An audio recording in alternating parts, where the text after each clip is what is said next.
কিন্তু তাতে কি হয়েছে? ওন্না সুন্দর করে পড়েন, মানুষকে দেখানো লাগবে বলো। যারা বেপর্দা ভাবে বের হইব সবাই আমি ধর্ষণ করব।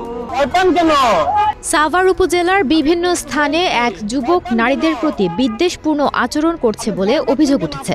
সামাজিক যোগাযোগ মাধ্যমে তার উত্ত্যক্ত করার ভিডিও ছড়িয়ে পড়ার পর তাকে গ্রেফতার করেছে পুলিশ। গ্রেফতার হওয়া যুবকের নাম খালিদ মাহমুদ। তিনি পরিচিত হৃদয় খান নামে। তিনি পিরোজপুর জেলার স্বরূপকাঠি থানার ভারতকাঠি গ্রামের নুরুল ইসলামের পুত্র। এই যুবক নারীদের প্রতি অশালীন অঙ্গভঙ্গি করে উত্ত্যক্ত করায় সাভার থানা পুলিশ তাকে আটক করে। সোমবার বিকেল ৪টার দিকে সাভারের আমিনবাজার থেকে তাকে আটক করা হয় বলে ঢাকা জেলা পুলিশের সংবাদ বিজ্ঞপ্তিতে জানানো হয়েছে। যারা বেপর্দা ভাবে বের হইব সবাই আমি ধর্ষণ করব।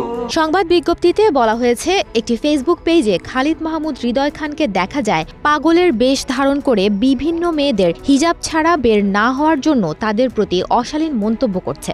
এটা তিনি সামাজিক যোগাযোগ মাধ্যমে ছড়িয়ে দিচ্ছেন এবং এতে করে সমাজে সব মেয়েদেরকে হেয় করছেন। ওনারা হিসাব করাইতে পারেন নাই। শত শত বোন। তিনি আরও বলেছেন যে হিজাব না পরলে ধর্ষিত হবেন এবং তার নারীদের প্রতি মন্তব্য যথেষ্ট আপত্তিকর। ভিডিওতে কম বয়সী মেয়েদের প্রতিও তিনি অশালীন মন্তব্য করেন।